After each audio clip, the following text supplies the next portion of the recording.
Hey guys, ഇന്ന് നമ്മൾ easy ആയിട്ട് ഉണ്ടാക്കിയെടുക്കാൻ പറ്റുന്ന ഒരു ഇഫ്താർ സ്നാക്സിൻ്റെ റെസിപ്പിയാണ് കാണിക്കാൻ പോകുന്നത്.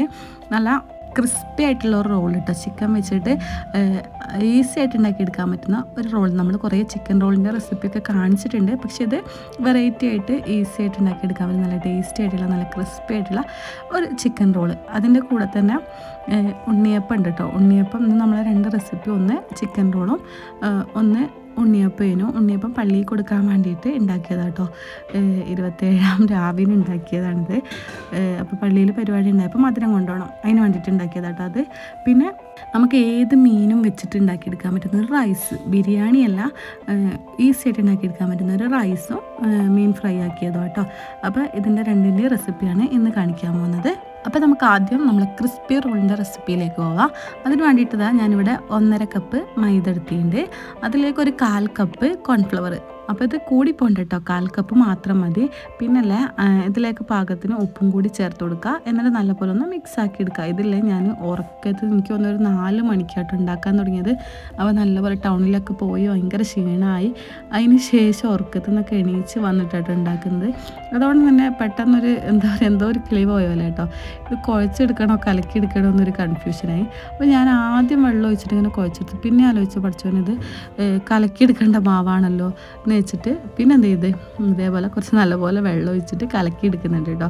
ഇത് ശരിക്കും നമ്മൾ മൈദ ദോശക്കൊക്കെ കലക്കുന്ന പോലെ അതിലും കുറച്ചുകൂടി ലോസായിട്ട് വേണം കലക്കിയെടുക്കേണ്ട ഒരു മാവാട്ടോ. ഞാനിങ്ങനെ കുഴച്ച് പോയതാണ്. അപ്പോൾ ഇത് നല്ലപോലെ വെള്ളം ചേർത്തിട്ട് ഇങ്ങനെ കുഴച്ചെടുക്കാണ്ട് കലക്കിയെടുക്കുക. ഇതേപോലെ കട്ടയൊന്നുമില്ലാണ്ട് വേണേൽ മിക്സിയിൽ ഇട്ടിട്ട് അടിച്ചെടുത്തോളൂ കേട്ടോ. ഇനി ഇത് നമുക്ക് ദോശയായിട്ട് തന്നെ ചുട്ടെടുക്കാം. ഞാനിതാ ഫ്ലെയിം ഓൺ ചെയ്തിട്ട് ഒരു ദോശക്കല്ല് അടുപ്പത്തേക്ക് വെക്കുന്നുണ്ട്. ഇതിലേക്ക് ഇങ്ങനെ നൈസായിട്ട് തീ കുറച്ച് വെച്ചിട്ട് എത്ര നൈസായിട്ട് ചുട്ടെടുക്കാൻ പറ്റുമോ അതുപോലെ നൈസായിട്ട് ചുട്ടെടുക്കുകയാണ് ചെയ്യുന്നത്. ഇതൊക്കെ എല്ലാവർക്കും അറിയുന്ന പരിപാടിയാണ്. പിന്നെ കുറച്ച് നല്ലപോലെ നൈസാക്കിയാൽ മതി കേട്ടോ, കട്ടിയില്ലാണ്ട് നല്ലപോലെ നൈസാക്കിയാൽ മതി. എന്നിട്ട് കുറച്ച് എണ്ണ ബ്രഷ് ചെയ്ത് കൊടുത്തിട്ട് ഒന്നില്ലെങ്കിൽ ഇങ്ങനെ എടുക്കുക, അല്ലെങ്കിൽ തിരിച്ചും മറിച്ചും ഇട്ട് കൊടുത്തിട്ട് എടുക്കുക. ഇതില്ലേ നമ്മൾ കോൺഫ്ലവർ ഇട്ടുകൊണ്ട് തന്നെ കുറച്ച് പണിയാവും കേട്ടോ കിട്ടാൻ. അപ്പോൾ മാക്സിമം തീ കുറച്ചിട്ട് ചെയ്യുക. ഇതുണ്ടോ, നമ്മൾ സാധാരണ ദോശ ചുട്ടെടുക്കുന്നതിലും കുറച്ച് പണിയാണ്. നമ്മളേക്ക് സിമ്പിളാണ് എന്ന്, പക്ഷെ കുറച്ച് പണിയാണ് കേട്ടോ. അപ്പോൾ ഇതുപോലെ കിട്ടാത്തവരൊക്കെ ഉണ്ടെങ്കിൽ, ഓൾസൊക്കെ വന്നിട്ടുണ്ടെങ്കിൽ അതിനുള്ള കുറച്ചുകൂടി മൈദമാവും ഒഴിച്ചെടുത്താൽ മതി. എന്നിട്ട് കുറച്ച് എണ്ണ സ്പ്രെഡ് ചെയ്ത് കൊടുക്കുക, വേണമെങ്കിൽ ഇങ്ങനെ മറിച്ചിട്ട് കൊടുക്കുക, എന്നിട്ട് എടുക്കുക കേട്ടോ. അങ്ങനെ ബാക്കിയെല്ലാം ഇതുപോലെ തന്നെ ചെയ്തെടുക്കുകയാണ് നമ്മൾ ചെയ്യുന്നത്. അപ്പം ഈ ഒരു കാര്യം ശ്രദ്ധിച്ചാൽ മതി, കുറച്ച് പണി ഉണ്ടാവും. അതുകൊണ്ട് തന്നെ ഫ്ലെയിം കുറച്ച് വെച്ചാൽ കറക്റ്റ് കിട്ടും കേട്ടോ. അപ്പോൾ ഇതുപോലെ തന്നെ നമ്മൾ ബാക്കിയെല്ലാം ചെയ്തെടുത്തിട്ടുണ്ട്. ഇതുണ്ടോ, അത്യാവശ്യം നല്ല നൈസായിട്ട് തന്നെയാണ് ചുട്ടെടുത്തിട്ടുള്ളത്. ഇനി നമുക്കിതിലേക്ക് വേണ്ട ഫില്ലിങ്സിനുള്ള ചിക്കൻ റെഡിയാക്കി എടുക്കുക. ചിക്കൻ വെച്ചിട്ടാണ് നമ്മൾ ചെയ്തെടുക്കുന്നത്. അതുകൊണ്ട് തന്നെ ചിക്കനിലേക്ക് ഉപ്പിട്ട് കൊടുക്കുക, മഞ്ഞൾപ്പൊടി ഇട്ട് കൊടുക്കുക, പിന്നെ മുളക് പൊടി ഇട്ട് കൊടുക്കുക, പിന്നെ ഇതിലേക്ക് ഇഞ്ചി വെളുത്തുള്ളി ചതച്ചതും പിന്നെ കുറച്ച് കോൺഫ്ലവറും ഇത്രയും ചേർത്തിട്ട് നല്ലപോലെ ഒന്ന് മിക്സ് ചെയ്തെടുക്കുക. പിന്നെ കുരുമുളക് പൊടി ഉണ്ടെങ്കിൽ അതുകൂടി ചേർത്ത് കൊടുത്തോളിട്ട്. എൻ്റെ കുരുമുളക് പൊടിയൊക്കെ കഴിഞ്ഞ്, അതുകൊണ്ട് തന്നെ അത് ചേർത്തിട്ടില്ല. ഉണ്ടെങ്കിൽ ചേർത്ത് കൊടുക്കുക. എന്നിട്ട് നല്ലപോലെ മിക്സ് ആക്കി എടുക്കുക. ഇനി ഇതൊന്ന് ഫ്രൈ ആക്കി എടുക്കണം. അതിന് വേണ്ടിയിട്ട് ഞാൻ കുറച്ച് ഇതിൽ തന്നെ ഓയിൽ ഒഴിച്ച് കൊടുക്കുന്നുണ്ട്. കുറേ പാത്രം എടുക്കലൊക്കെ നല്ല ബുദ്ധിമുട്ടാണ്.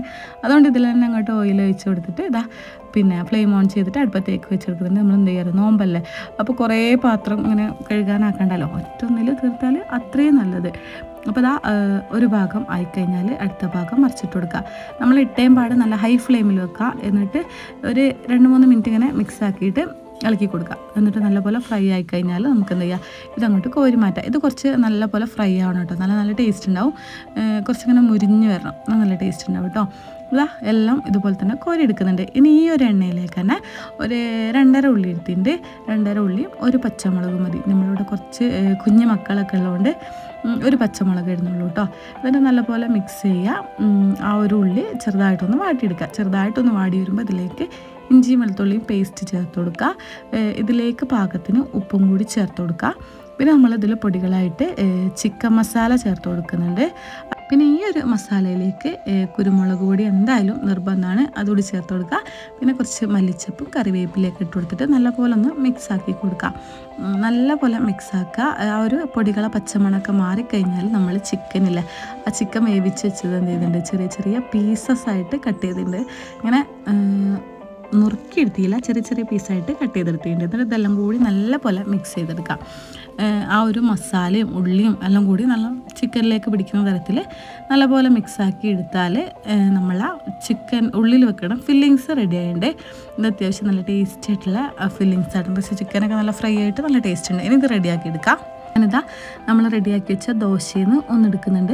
ഞാൻ പറഞ്ഞില്ലേ, സാധാരണ നമ്മൾ മൈദദോശയിലൊക്കെ ചിക്കൻ റോൾ റെഡിയാക്കി എടുക്കാറുണ്ട്. പക്ഷെ അത് ബ്രെഡ് ക്രംസൊക്കെ വെച്ച് കോട്ട് ചെയ്തിട്ടൊക്കെയാണ് ക്രിസ്പിനെസ് ആയിട്ട് എടുക്കുക. പക്ഷേ ഇത് ഞാൻ ഡയറക്റ്റ് ഫ്രൈ ആക്കി എടുക്കുകയാണ് ചെയ്യുന്നത്. അതുകൊണ്ട് തന്നെ കുറച്ച് മൈദമാവ് കലക്കിയിട്ട് മൈദപ്പശ ആക്കിയിട്ട് അത്യാവശ്യം നല്ലപോലെ ആ റൗണ്ട് ഫുള്ള് കവർ ചെയ്ത് കൊടുക്കണം കേട്ടോ, ഒട്ടിച്ച് കൊടുക്കണം. എന്നിട്ട് ഇതിൻ്റെ നടുക്കുമല്ല ഒരു സൈഡിലുമല്ല, അങ്ങനെ നമുക്ക് എന്ത് ചെയ്യുക, അതിൻ്റെ ഒരു ഫില്ലിങ്സ് വെച്ച് കൊടുക്കുക. അത്യാവശ്യം നല്ലപോലെ ഫില്ലിങ്സ് വെച്ച് കൊടുക്കുന്നുണ്ട്. എന്നിട്ട് നമ്മൾ മേലെ ഭാഗം മടക്കിയിട്ട് രണ്ട് സൈഡും മടക്കി കൊടുക്കുന്നുണ്ട്. എന്നിട്ട് നല്ലപോലെ ഒന്ന് പ്രസ് ചെയ്ത് കൊടുക്കുക കേട്ടോ, അതൊന്ന് ഒട്ടിക്കിട്ടട്ടെ. നല്ലപോലെ പ്രസ് ചെയ്യുക. എന്നിട്ട് ഇതിൻ്റെ മേലേക്ക് കുറച്ചുകൂടി മൈദപ്പശ ഒട്ടിച്ചു കൊടുക്കുക. എന്താ വെച്ചാൽ ഇത് ഒട്ടിക്കിട്ടണം. അല്ലെങ്കിൽ അതുകൊണ്ട് തന്നെ ഞാൻ അധികം ലൂസാക്കിയിട്ടല്ല മൈദ കലക്കിയിട്ടുള്ളത്, കുറച്ച് ടൈറ്റിലായിട്ട് മൈദ കലക്കിയിട്ടുള്ളത്. എന്നിട്ട് ആ ഒരു മടക്കിയ ഭാഗത്തും മേലെ ഭാഗത്തും എല്ലാം നമ്മൾ മൈദപ്പശ വെച്ചിട്ട് ഒട്ടിച്ചെടുക്കുന്നുണ്ട്. എന്നിട്ട് ഇതാ 2 റോളാക്കിയിട്ട് മടക്കിയെടുക്കുന്നുണ്ട്. എന്നിട്ട് കൈ വെച്ചിട്ടും ഇതേപോലെ തന്നെ സെയിം ചെയ്തെടുക്കുക. നല്ലപോലെ ഒന്ന് ഒട്ടിച്ചു കൊടുക്കുക. എന്ന് വെച്ചാൽ നമ്മൾ ഇത് ഡയറക്റ്റ് ഫ്രൈ ആക്കി എടുക്കുകയല്ലേ ചെയ്യുന്നത്, അതുകൊണ്ട് തന്നെ എണ്ണയൊന്നും കുടിക്കാണ്ടിരിക്കാൻ വേണ്ടിയിട്ട് നല്ലപോലെ ഒട്ടിച്ചു കൊടുക്കുക. എന്നിട്ട് നമ്മൾ ആ ഒരു ഭാഗം ഇങ്ങനെ അടിയിലേക്ക് വെക്കണം കേട്ടോ. നമ്മൾ പ്ലേറ്റിലേക്ക് വെച്ച് കൊടുക്കുമ്പം ആദ്യം നമ്മൾ മടക്കിയ ഭാഗം അടിയിലായിട്ട് വെച്ച് കൊടുക്കുക. എന്താ ഞാൻ ഒന്നും കൂടി കാണിച്ചു തരാം മനസ്സിലാവാത്തവർക്ക് വേണ്ടിയിട്ട്. നമ്മൾ റൗണ്ട് ഫുള്ള് മൈദപ്പശ വെച്ചിട്ട് തേക്കുന്നത്. എന്നിട്ട് ഒരു സൈഡിലായിട്ട് ഫില്ലിങ്സ് വെച്ച് കൊടുക്കുന്നത്. അത്യാവശ്യം നല്ലപോലെ ഫില്ലിങ്സ് വെച്ച് കൊടുക്കുന്നുണ്ട്. എന്നിട്ട് ഇതാ മടക്കി കൊടുക്കുന്നത്. എന്നിട്ട് ഇതാ മേലെ ഭാഗം മടക്കി കൊടുത്തതിന് ശേഷം 2 സൈഡും ഇതുപോലെ മടക്കി കൊടുക്കുന്നത്. എന്നിട്ട് ഇതിൻ്റെ മേലേക്ക് നമ്മൾ മൈദപ്പശ നല്ലപോലെ തന്നെ തേച്ചൊട്ടിക്കുന്നുണ്ട്. എന്താണെന്ന് വെച്ചാൽ ഒട്ടി കിട്ടൂല, അതുകൊണ്ടാണ് പറയുന്നത്, പിന്നെയും പറയുന്നത് അതുകൊണ്ടാണ്. നല്ലപോലെ ഒട്ടിച്ചു കൊടുക്കുക. ഇത് നല്ല ടേസ്റ്റായിട്ട് നിങ്ങൾ മൈദ വെച്ച് കുറേ വെച്ച് തേക്കുന്നതെന്ന് വെച്ചിട്ട് പ്രശ്നമൊന്നുമില്ല, നല്ല ടേസ്റ്റുള്ള സ്നാക്സാണ്. മസ്റ്റായിട്ട് ട്രൈ ചെയ്ത് നോക്കണം. നിങ്ങളെ വീട്ടിൽ സ്റ്റാർ ആകാനൊക്കെ ഇത് അടിപൊളി കേട്ടോ, അടിപൊളി സ്നാക്സാണ്. അപ്പോൾ എല്ലാം ഇതുപോലെ തന്നെ നമ്മൾ ചെയ്തെടുക്കുന്നുണ്ട്. ഇനി ഇത് ഒന്ന് ഫ്രൈ ആക്കാനുള്ളൂ. ഫ്രൈ ആക്കുമ്പോൾ നമ്മൾ ശ്രദ്ധിക്കണം. ഇതുണ്ടോ, ഇത് ശ്രദ്ധിച്ചാൽ മനസ്സിലാവും. ഇത് എവിടെയും അങ്ങനെ ഒട്ടാണ്ട് നിന്നിട്ടൊന്നുമില്ല, കറക്റ്റാട്ടോ. അപ്പോൾ നമ്മൾ ഫ്രൈ ആക്കാൻ പോകുമ്പോൾ തന്നെ എണ്ണ നല്ലപോലെ ആദ്യം ചൂടാക്കിയെടുക്കുക. അപ്പോൾ നമ്മൾ സാധാരണ എന്താ പറയുക, സ്നാക്സ് ഇട്ടെടുക്കുമ്പോൾ നല്ല ചൂട് വേണം, അതുപോലെ തന്നെ ചൂടാക്കിയെടുക്കുക. എന്നിട്ട് ശ്രദ്ധിക്കേണ്ടത് ഇത് ഇട്ട് ഒരു 2 മിനിറ്റിന് ശേഷം നമ്മൾ എന്ത് ചെയ്യുക, തിരിച്ചു മറിച്ച് ഇട്ട് കൊടുക്കുക. എന്താ വെച്ചാൽ ഇത് ഒട്ടിപ്പിടിക്കാൻ ചാൻസ് ഉണ്ട്. എന്താ വെച്ചാൽ മൈദപ്പശയല്ലേ, അതുകൊണ്ട് തന്നെ ഫസ്റ്റത്തെ എൻ്റെ ഒന്ന് പാളിപ്പോയി കേട്ടോ. അത് ചെറുതായിട്ടൊന്ന് ഒട്ടിപ്പിടിച്ചിട്ടുണ്ട്. പിന്നെ എങ്ങനെയൊക്കെയോ അങ്ങോട്ട് റെഡി ആക്കിയിട്ട് എടുത്ത്. എന്നിട്ട് നമ്മളിത് സാധാരണ നമ്മൾ ഒരു ഭാഗം നല്ലപോലെ ആയിക്കഴിഞ്ഞാൽ അടുത്ത ഭാഗം മറിച്ചിട്ട് കൊടുക്കുകയാണ് ചെയ്യൽ. പക്ഷേ ഇത് നമ്മൾ തിരിച്ചും മറിച്ചിട്ടിട്ട് നല്ലൊരു ഗോൾഡൻ കളറാവുന്ന വരെ തിരിച്ചും മറിച്ചിട്ട് കൊടുക്കുക. അത് നല്ലപോലെ മുരിഞ്ഞ് വന്നാൽ നമുക്കിതുപോലെ കോരിയെടുക്കാം. അപ്പോൾ ശ്രദ്ധിക്കേണ്ട ഒരു കാര്യം, നമ്മൾ ഇട്ട് ഒരു 2-3 മിനിറ്റിന് ശേഷം പെട്ടെന്ന് തന്നെ തിരിച്ചും മറിച്ചിട്ട് കൊടുക്കണം. അല്ലെങ്കിൽ ഒട്ടിപ്പിടിക്കുകയൊക്കെ ചെയ്യും. മൈദപ്പശയല്ലേ, അതുകൊണ്ട് 2 എണ്ണമൊക്കെ ഒരുമിച്ച് ഒട്ടിപ്പിടിക്കാനൊക്കെ ചാൻസ് ഉണ്ട്. അപ്പോൾ ഇതുപോലെ തന്നെ ബാക്കിയെല്ലാം ഫ്രൈ ആക്കി എടുക്കുക. അപ്പം ഇട്ട് 2-3 മിനിറ്റിന് ശേഷം ഓരോന്നും തിരിച്ചു മറിച്ചിട്ട് കൊടുക്കുക. പിന്നെ ഇങ്ങനെ നമ്മളിത് റെഡി ആവുന്ന വരെ നമ്മൾ കൈവിടാണ്ട് തിരിച്ചും മറിച്ച് ഒരു 2-3 മിനിറ്റ് വെക്കുക, പിന്നെയും തിരിച്ചിടുക. അതേപോലെ തന്നെ 2-3 മിനിറ്റ് വെക്കുക, തിരിച്ചും മറിച്ചിട്ട് കൊടുക്കുക. നല്ലപോലെ നമുക്ക് കണ്ടാൽ തന്നെ അറിയാം, ആ ഒരു ഗോൾഡൻ കളർ ആയാലും നമുക്ക് എന്ത് ചെയ്യുക, ഫ്രൈ ആക്കിയിട്ട് മാറ്റി വെക്കാം. ഇതുപോലെ തന്നെ എല്ലാം നമ്മൾ ഫ്രൈ ആക്കി എടുക്കുന്നുണ്ട് കേട്ടോ. പിന്നെ എന്ന് പറയാൻ 3 എണ്ണം വെച്ചിട്ട് കൊടുത്താൽ മതി, കൂടുതലാവണ്ട, പൊട്ടി പിടിക്കാൻ ചാൻസ് കൂടുതലാവും കേട്ടോ. അപ്പോൾ ഇതുപോലെ എല്ലാം ഞാൻ ഫ്രൈ ആക്കി എടുത്തിട്ടുണ്ട്. അത്യാവശ്യം നല്ല ടേസ്റ്റി ആയിട്ടുള്ള ഒരു സ്നാക്സ് ആട്ടോ. പിന്നെ നമ്മൾ പുറത്തുനിന്നൊക്കെ ഈ ചിക്കൻ റോളൊക്കെ പൈസ കൊടുത്ത് വാങ്ങുന്നതിനേക്കാളും നല്ലത് നമ്മളിങ്ങനെ ഉണ്ടാക്കിയെടുക്കുന്നതാണ്. ഈസി ആയിട്ട് ഉണ്ടാക്കിയെടുക്കാൻ പറ്റും. ഒരു 10-15 മിനിറ്റ് മെനക്കെടണമെന്നുള്ളൂ, അല്ലാണ്ട് വലിയ പണിയൊന്നുമില്ല കേട്ടോ. ഈസി ആയിട്ട് ഉണ്ടാക്കിയെടുക്കാൻ പറ്റും. പിന്നെ ആ ദോശ ചുടുമ്പോൾ മാത്രം ഒന്ന് ശ്രദ്ധിച്ചാൽ മതി. അടുത്തത് നമ്മളെ ബിരിയാണി എന്ന് പറയാൻ പറ്റില്ല, ഒരു റൈസ് ഉണ്ടാക്കിയെടുക്കുക മീൻ വെച്ചിട്ട്. അപ്പോൾ മീൻ ഞാൻ ഉപ്പ്, മഞ്ഞൾപ്പൊടി, മുളക് പൊടി, അതുപോലെ ഇഞ്ചി വെളുത്തുള്ളി പേസ്റ്റ്, പിന്നെ കുറച്ച് കോൺഫ്ലവർ, ചെറുനാരങ്ങൻ്റെ നീരുണ്ടെങ്കിൽ അതും കൂടി ചേർത്ത് കൊടുക്കുക കേട്ടോ. എല്ലാം കൂടി ചേർത്തിട്ട് നല്ലപോലെ ഒന്ന് മിക്സ് ആക്കി എടുക്കുന്നുണ്ട്. ഇത് നമുക്ക് ഏത് മീൻ വെച്ചിട്ടും ചെയ്തെടുക്കാം. അയില വെച്ചിട്ട് ചെയ്തെടുക്കുക, അതുപോലെ ചെമ്മീൻ, അങ്ങനത്തെ ഏത് കഷ്ണം മീനാണോ അതൊക്കെ വെച്ചിട്ട് ചെയ്തെടുക്കാം കേട്ടോ. അപ്പോൾ ആ മീൻ നല്ലപോലെ തന്നെ മസാല തേച്ച് പിടിപ്പിച്ചിട്ടുണ്ട്. ഇത് നമുക്കൊന്ന് ഫ്രൈ ആക്കി എടുക്കാം. ഞാൻ നേരത്തെ പറഞ്ഞ പോലെ തന്നെ പാത്രം അധികം നിരത്തുന്നില്ല, കഴുകാനുള്ള മെനക്കേടുകൊണ്ട് ഞാൻ ഒറ്റൊരു പാത്രത്തിൽ അതെല്ലാം ചെയ്തെടുക്കുന്നത് കേട്ടോ. അപ്പോൾ ആദ്യം തന്നെ മീനൊന്ന് ഫ്രൈ ആക്കി എടുക്കാം. ഒറ്റ ട്രിപ്പിൽ ഫ്രൈ ആക്കാൻ വേണ്ടിയിട്ട് നമ്മൾ ബിരിയാണി പൊട്ട് തന്നെ വെച്ചിട്ടുണ്ട്. അപ്പോൾ നിങ്ങൾ മടി കാരണമെന്ന് വിചാരിക്കേണ്ട, ശരിക്കും മടി തന്നെയാണ് കേട്ടോ. എന്താ വെച്ചാൽ ഇത് കുറച്ച് പണിയാണ്, പാത്രം കഴുകലും നോമ്പുറക്കും ഉണ്ടാക്കലൊക്കെ. അപ്പം അതുകൊണ്ട് തന്നെ ആ ഒരു മടി കാരണം തന്നെ ഒറ്റൊരു പാത്രത്തിൽ എല്ലാവരും അങ്ങനെ ആക്കിയാൽ എല്ലാവർക്കും നല്ല തന്നെയാണ്. എന്താ വെച്ചാൽ കഴുകാനൊക്കെ കുറേ ഉണ്ടാകുമ്പോൾ നമുക്ക് നോമ്പെടുക്കലും ക്ഷീണവും ഒക്കെ കൂടി ആയതുകൊണ്ട് കുറച്ച് പണി തന്നെയാണ്. അപ്പോൾ നമ്മൾ കുറച്ച് ശ്രദ്ധിച്ചാൽ നമുക്ക് കുറച്ച് പണി കുറഞ്ഞു കിട്ടും. അപ്പോൾ ഇതാ മീനൊക്കെ ഒരു ഭാഗം നല്ലപോലെ ആയിക്കഴിഞ്ഞാൽ നമുക്ക് മറിച്ചിട്ട് കൊടുക്കാം. ഇതിങ്ങനെ പൊട്ടിപ്പോകാണ്ടിരിക്കാൻ വേണ്ടിയിട്ടാണ് ഞാൻ കോൺഫ്ലവർ യൂസ് ചെയ്തത് കേട്ടോ. അതാകുമ്പോൾ അതിന് പെട്ടെന്നൊന്നും പൊട്ടിപ്പോവില്ല. മീനായതുകൊണ്ട് തന്നെ പൊട്ടിപ്പോവൽ ചാൻസ് കൂടുതലാണ്. ഇപ്പോൾ കോൺഫ്ലവർ ഇട്ട് കൊടുത്താൽ പൊട്ടിപ്പോവൽ കുറച്ചൊക്കെ ഒരു പരിധി വരെയൊക്കെ നമുക്ക് നോക്കാൻ പറ്റും കേട്ടോ. അപ്പോൾ ഇതാ മീനൊക്കെ നല്ല പോലെ ഫ്രൈ ആയിട്ടുണ്ട്. ഇത് നമുക്ക് അങ്ങോട്ട് മാറ്റിയെടുക്കാം. ഇനി ഈ ഒരു പാത്രത്തിൽ തന്നെയാണ് നമ്മൾ റൈസ് ഉണ്ടാക്കലും മസാല കൂട്ടലൊക്കെ ചെയ്യുന്നത് കേട്ടോ. ഈ ഒരു ഓയിൽ തന്നെ ബാക്കി ചെയ്തെടുക്കാം. അപ്പോൾ അതാ ഫ്രൈ ആക്കിയിട്ട് മാറ്റി വെച്ചിട്ടുണ്ട്. ഇനി ഈ ഒരു ഓയിലിലേക്ക് നമുക്ക് ഉള്ളി ഇട്ട് കൊടുക്കാം. ഞാനിവിടെ ഒരു 5 ഉള്ളി ഇട്ട് കൊടുത്തിട്ടുണ്ട്. അത്യാവശ്യം മസാല വേണം. 1 കിലോന് അരി വെക്കുന്നതിന് 5 ഉള്ളി ഇട്ട് കൊടുക്കുന്നുണ്ട്. വലുതും ചെറുതൊക്കെ മിക്സ് ആയിട്ടുള്ളത് കേട്ടോ. പിന്നെ ഇതിലേക്ക് പാകത്തിന് ഉപ്പ് ഇട്ടിട്ട് നല്ലപോലെ ഒന്ന് മിക്സാക്കി എടുക്കുക. ഇനി ഇതൊന്ന് മൂടി വെച്ചിട്ട് നമുക്ക് എന്ത് ചെയ്യാം, നല്ലപോലെ സോഫ്റ്റായിട്ട് വാട്ടിയെടുക്കണം. അതിന് മുന്നേ കുറച്ചുകൂടി ഓയിൽ വെച്ച് കൊടുക്കുന്നുണ്ട്. കുറച്ച് ഓയിലിന് കുറവുള്ള പോലെ തോന്നി, അതുകൊണ്ട് കുറച്ചുകൂടി ഓയിൽ വെച്ച് മൂടി വെച്ചിട്ട് ഇങ്ങനെ ഇടയ്ക്കിടയ്ക്ക് പോയിട്ട് ഇളക്കി കൊടുക്കണം കേട്ടോ, അല്ലെങ്കിൽ ഇങ്ങനെ അടി പിടിക്കാനൊക്കെ ചാൻസ് ഉണ്ട്. അപ്പോൾ ഇതാ നല്ലപോലെ ഒന്ന് വാട്ടിയെടുക്കുന്നുണ്ട്, മൂടി വെക്കുന്നുണ്ട്. ഇനി നല്ലപോലെ വാടി വന്നാൽ, നല്ല സോഫ്റ്റായിട്ട് കണ്ടോ ഇതേപോലെ വാടി വന്നാൽ ഇതിലേക്ക് ഇഞ്ചി, വെളുത്തുള്ളി, പച്ചമുളകും കൂടി നല്ലപോലെ ചതച്ചെടുക്കുക അല്ലെങ്കിൽ അരച്ചെടുക്കുക. അതൊക്കെ നിങ്ങളെ ഒരു ടേസ്റ്റിനനുസരിച്ച് ചെയ്തെടുത്താൽ മതി. എന്നിട്ട് നല്ലപോലെ ഒന്നും കൂടി ആ ഒരു പച്ചമണമൊക്കെ മാറുന്നത് വരെ ഇങ്ങനെ മിക്സാക്കിക്കൊണ്ടേയിരിക്കുക. ഒന്ന് നല്ലപോലെ ആ പച്ചമണം മാറാൻ വേണ്ടിയിട്ട് ഇതാ മൂടി വെച്ചിട്ട് വേവിച്ചെടുക്കുന്നുണ്ട്. അപ്പോൾ ഇത് റെഡി ആയിക്കഴിഞ്ഞാൽ നമ്മളിതിലേക്ക് ഒരു അത്യാവശ്യം വലുപ്പമുള്ള 3 തക്കാളിയും കൂടി ചേർത്ത് കൊടുക്കുന്നുണ്ട്. ചെറുതാണെങ്കിൽ 4 എണ്ണം ചേർക്കുക, വലുതാണെങ്കിലും 3 എണ്ണം ചേർക്കുക. എന്നിട്ട് മൂടി വെച്ചിട്ട് തക്കാളിയൊക്കെ നല്ലപോലെ സോഫ്റ്റായിട്ട് വാട്ടിയെടുക്കുന്നുണ്ട്.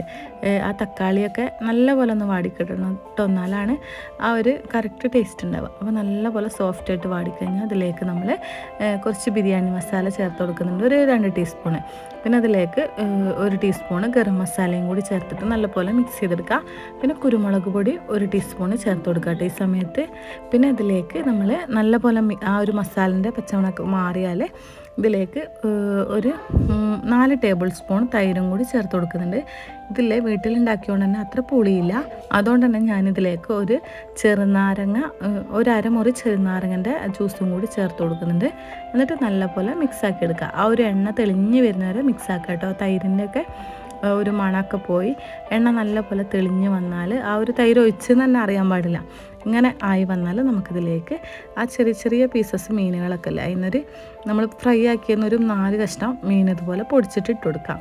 എന്നിട്ട് നല്ലപോലെ അങ്ങോട്ട് മിക്സാക്കി കൊടുക്കുക. എന്നിട്ട് ഇതിലേക്ക് മല്ലിച്ചപ്പും കറിവേപ്പിലയും പുതിനച്ചപ്പൊക്കെ ഇട്ട് കൊടുക്കുക. പിന്നെ പട്ട, ഗ്രാമ്പൂ, ഏലക്കായ്, ബേ ലീഫൊക്കെ ഉണ്ടെങ്കിൽ അത് കൂടി ചേർത്ത് കൊടുക്കുക. പിന്നെ നമ്മൾ എത്രയാണോ അരി എടുക്കുന്നത്, ഇപ്പോൾ 1 ഗ്ലാസ് അരിയാണെങ്കിൽ 1.5 കപ്പ് വെള്ളം, 1.5 ഗ്ലാസ് വെള്ളം ഒഴിച്ചിട്ട് നല്ല ചൂട് വെള്ളം ഒഴിച്ചിട്ട് നല്ലപോലെ എന്നിട്ട് മിക്സാക്കി എടുക്കുക. ഇതിലേക്ക് ഒരു 2 ടീസ്പൂണ് നെയ്യും അതുപോലെ റൈസിന് ആവശ്യമായിട്ടുള്ള ഉപ്പും കൂടി ചേർത്ത് കൊടുക്കുക. എന്നിട്ട് നല്ലപോലെ ഒന്ന് മിക്സാക്കി എടുക്കുക. ഇത് നല്ല തിള വരട്ടെ. തിള വന്നാൽ നമുക്ക് കഴുകി വൃത്തിയാക്കി വെച്ച അരിയും കൂടി ചേർത്ത് കൊടുക്കുക. ഞാൻ 1 കിലോന് അരി എടുത്തിട്ടുള്ളത്. അപ്പോൾ 1 കപ്പാണെങ്കിൽ അരി, 1 കപ്പ് അരിയാണെങ്കിൽ 1.5 കപ്പ് വെള്ളവും കൂടി ചേർത്ത് കൊടുക്കുക. ചൂടുവെള്ളം ഒഴിക്കാൻ ശ്രദ്ധിക്കുക. എന്നിട്ട് നല്ലപോലെ ഒന്ന് മിക്സാക്കി എടുക്കുക. എന്നിട്ട് നല്ല തിള വന്നാൽ നമുക്ക് മൂടി വെച്ചിട്ട് ഒരു ലോ ഫ്ലെയിമിലിട്ടിട്ട് കുക്ക് ചെയ്തെടുക്കാം. അപ്പം ഇങ്ങനെ ആയി വരുമ്പോൾ തന്നെ നമ്മളൊന്നും കൂടി അങ്ങോട്ട് മിക്സാക്കി എടുക്കുന്നുണ്ട്. അരിയൊക്കെ ഒന്ന് പൊങ്ങി വരുമ്പോൾ നമ്മൾ എന്ത് ചെയ്യുന്നുണ്ട്, നല്ലപോലെ ഒന്ന് മിക്സാക്കി എടുക്കുന്നുണ്ട്. എന്നിട്ട് പിന്നെയും മൂടി വെച്ചിട്ട് നമ്മൾ കൂടെ തുറന്ന് അടച്ചും കളിക്കുന്നില്ല. നല്ലപോലെ ഇനി അടുത്ത ട്രിപ്പിൽ നല്ലപോലെ ആയിക്കഴിഞ്ഞാൽ നമ്മൾ ഒന്നും കൂടി മറിച്ചിട്ടെടുക്കുന്നുണ്ട്. അപ്പോൾ 2 വട്ടമാണ് നമ്മൾ ടോട്ടലി മറിച്ചിട്ടെടുത്തതിൽ. എന്നിട്ട് എന്ത് ചെയ്യുക, ചോറൊക്കെ റെഡി ആയിന്ന് കണ്ടാൽ നമുക്ക് ഇതിൻ്റെ മേലെ നമ്മൾ ഫ്രൈ ആക്കി വെച്ച കുറച്ച് മീനും ചേർത്ത് കൊടുക്കുക, കുറച്ച് മല്ലിച്ചപ്പും കറിവേപ്പിലൊക്കെ ചേർത്ത് കൊടുക്കുക. എന്നിട്ട് ഒരു അരമണിക്കൂറിന് ശേഷമായിട്ടോ ഞാനത് തുറന്നിട്ടുള്ളത്. അതായത് തറാവിയൊക്കെ കഴിഞ്ഞ് വന്ന് നമ്മൾ വൈകുന്നേരം മഗ്‌രിബിന് ഉണ്ടാക്കി വെച്ച് തറാവിയൊക്കെ കഴിഞ്ഞ് എന്നിട്ട് അത് കഴിക്കുള്ളൂ. അപ്പം അപ്പോഴത്തേക്ക് വരുമ്പോൾ ചോറ് സെറ്റായി ഉണ്ടാവും. അപ്പോൾ ഇതാ പെട്ടെന്ന് തന്നെ റെഡിയാക്കി എടുക്കാൻ പറ്റുന്ന ഈസി ആയിട്ടുള്ളൊരു റൈസാണ്. അപ്പോൾ ഇത് അയിലൊക്കെ വലിയ അയിലൊക്കെ കിട്ടുകയാണെങ്കിൽ ഇങ്ങനെ ചെയ്ത് നോക്കിക്കോളി കേട്ടോ. അപ്പോൾ ഇതാ ഇന്നത്തെ വിശേഷവും വീഡിയോസൊക്കെ ഇത്രയേ ഉള്ളൂ. വീഡിയോ ഇഷ്ടപ്പെട്ടാൽ സപ്പോർട്ട് ചെയ്യാൻ മറക്കണ്ട. ഒരു ലൈക്ക് ചെയ്യുക, എന്തെങ്കിലുമൊക്കെ ഒന്ന് കമൻറ്റ് ചെയ്യുക. പുതിയൊരു വീഡിയോ ആയിട്ട് പിന്നെ കാണാം. ബൈ ഫ്രം ജസ്റ്റ് ആവശ്യം എൻ്റർടൈൻമെൻറ്റ്.